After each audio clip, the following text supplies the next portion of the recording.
Hello everyone, today we're going to see a recap of the movie A Royal Affair.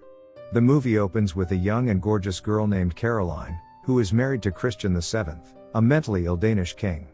During the evening dinner, the girl moves much closer to the king and offers to visit her bedroom before resting for the night. Then Carolina shows off her piano skills after the feast, but Christian interrupts the music and tells the girl to sit down, and explains that Carolina's play instilled him a migraine. The king then visits the girls' rooms before retiring to bed. Christian grabs Carolina's hand and shoves it into his pants before tossing her onto the bed. Carolina pulls him away, but then immediately begs for forgiveness. After telling his wife to undress and lie down on the bed, Christian extinguishes the candles in the room.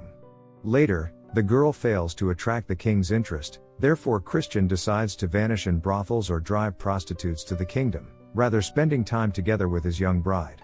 A few months later, King Christian leaves the realm with Caroline and her kid. While beginning a protracted voyage around Europe, a local physician named Johann Struensee is called by Count Ranko, who offers the physician the opportunity to serve as the king's personal physician, and travel with the king to Europe, if all goes as planned and Johann beats off the competition for this job. In return, Johann will have to assist the Ranko in returning to the royal court, where they were exiled following the death of King Frederick V, who was Christian's father. During the interview, Johann and the king rapidly establish a rapport and leave a positive impression. After traveling around Europe with Johann a year later, Christian returns to the kingdom. As nightfall falls, Count Ranko and Brandt make their way to the brothel premises, where Johann had scheduled a meeting for them. Once inside, they run into King Christian, who on Johann's recommendation, agrees to welcome them back to the royal court. After consuming alcohol, the four of them return to the palace where Carolina awaits them. Carolina is upset because the king spends every single night in brothels, which is a secret known to the entire city. Christian laments to Johann in the morning about how there are so many princesses all around him, but he only got this dull person. The king gives Struensee the order to treat Caroline for ennui because he is a doctor. Johann finds that Caroline is in perfect condition after examining her, and to help her get over her ennui, the doctor suggests she travel to a resort for the summer in Germany, where the entire royal court will be accompanied with them. Caroline and Johann come upon a guy who has been battered to death while riding horses. These estates are owned by half the members of the royal court, and one of them made the decision to punish the diligent worker in this manner for his transgression. Later Johann goes back to Denmark because of the smallpox pandemic. There the sickness claimed the lives of about 700 individuals just last month. Most of all are kids. Johann immunizes the royal infant with Caroline's approval in order to keep him safe. Carolina, certain that the kid is doing well, offers to operate on every person in the kingdom. However, the Council of Ministers declines her request owing to a lack of resources. Johann makes the decision to press Christian to carry out his plans while he is alone with the king. Considering that the king wholeheartedly trusts Johann, Johann invites him to speak at the Council of Ministers with a text he has prepared beforehand, and Christian then stands before the council and begins the presentation. The first order from the king, or more specifically Johann, was to clear the city's streets of any sludge. You will need to recruit additional workers to complete this task, so on Johann's recommendation, Christian proposes to lower the materials of people who own land in the kingdom, and the earned money from it will be used in order to pay for their labor. Sometimes later, Johann asks Caroline to dance at the ball, as Christian is having fun around. During the dance, Johann decides to leave the room, since he feels drawn to the girl inexorably. The Johann starts kissing Carolina when she follows him, but the encounter is broken off by a passing waiter. Then Johann receives a letter from Carolina the next night. Johann sneaks into the queen's quarters via the corridor for the servants before sneaking into the queen herself. Meanwhile, they start holding regular private meetings after that, and Christian starts advocating more and more new legislation at Johann's insistence.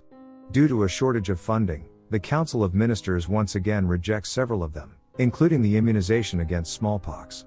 Carolina persuades Johann to serve as a king's advisor and support Christian's choices, so that Christian may more easily justify his choices. Later Uwe Goldberg, one of the ministers, suspects King Christian is being influenced by Johann. He approaches Christian's stepmother, who has no problem with her own son ascending to the kingdom in place of Christian. Later a few of the anonymous pieces they think Johann made up are read aloud by Goldberg during a private ministerial gathering. These articles cover legislation that are intended to enhance the lives of peasants, but which will not be advantageous to the royal court. At a meeting of the Council of Ministers, Christian makes a proposal to take Johann's counsel, but Bernstorff, the council's head, opposes it and suggests that Johann be completely exiled from the nation. Then as soon as the guards show up, they seize Johann and haul him out of the door. Christian gets up and commands Johann's release, before declaring the ministerial council to be dissolved. Since the new rules can no longer be challenged, they may improve the quality of life in the kingdom by working with Johann. 100 new laws were passed in a short period of time, making Denmark one of the most developed nations in Europe. A short while later, Carolina tells Johann she is pregnant with his child, since she hasn't had a sexual encounter with the king in over a year. Giving birth will raise suspicions. Then Johann approaches the king and asks him to visit Caroline, pretending that the queen misses him because he does not want to lose the child. After finding that Caroline is pregnant again, and assuming that this is actually his child, Christian spends every night in Carolina's rooms, which irritates Johann. He barely ever sees her as a result of this. One day, Johann slips a decree to the king when he is signing a number of paperwork. As a result, new laws and decrees can be passed without Christian's signature. It is sufficient if Johann signs it himself. While strolling with her kid, Carolina runs across Johann, who asks to accompany her. Juliana, Christian's stepmother, sees Johann rubbing Carolina's tummy.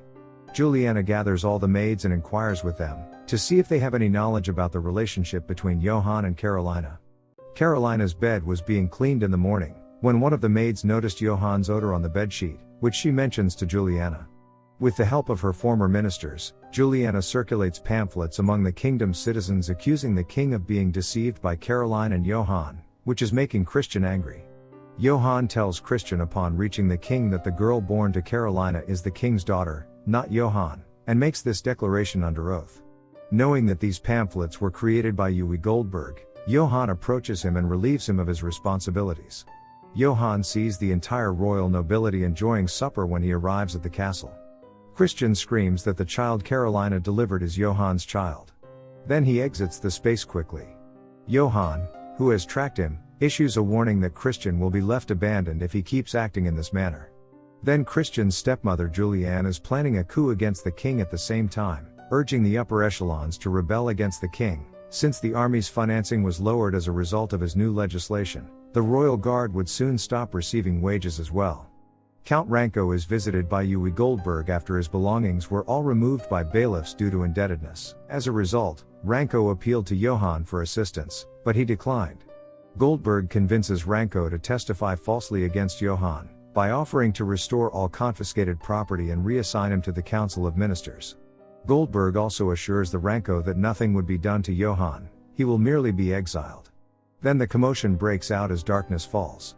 The locals wants to meet King Christian, since they think Caroline and Johann assassinated the king and now control the ruling party. Fearing that the crowd may kill him, Christian is reluctant to go to see the people and flees to his rooms. Then Ranko and Goldberg visit him. Goldberg convinces the Christian that handing out Johann will quiet the throng down. Christian declines, and Ranko then claims that he overheard Johann, Caroline, and Brandt, who are allegedly planning to assassinate the king while talking to each other. Christian is coerced by Uwe Goldberg to sign a document ordering the detention of Johann and Brandt, who are therefore imprisoned that same evening. Caroline is also exiled from the kingdom, losing custody of her son. Due to the removal of the ordinances of Johann and Christian, which forbade the use of torture on detainees, Johann is subjected to torture, and as her slave informs Caroline, finally confesses to having connections to the queen. The girl gives the pardon petition for Johann and Brandt, requesting them to give it directly to Christian since she knows what awaits for Johann. A priest visits Johann in jail and informs him that the king intends to release him and Brandt on the day of their execution. Observing out the window at this stage, Christian inquires Goldberg about the reason for the large number of citizens on the street. Whether today is the execution day which he intends to pardon Johann and Brandt. However, Goldberg ensures that no traitors will be executed today. Simultaneously, the detainees are carried to the scaffold. Brandt continues to think that Christian would show them mercy, but Johann realizes that they are going to die soon after seeing the priest. But he keeps it a secret from Brandt. After Johann is put to death, Carolina is sent into exile in Germany, bringing their daughter with her. A few years after Carolina passed away from a major illness, the maid who had been caring for her, delivered a stack of letters which she had been writing to her son and daughter for all these years. After reading the letter, the 16-year-old son of Christian and Carolina organizes a coup and seizes control with the assistance of his father. After then, Christian restores all of Johann's decrees and rules. And the movie ends. Thanks for watching the video.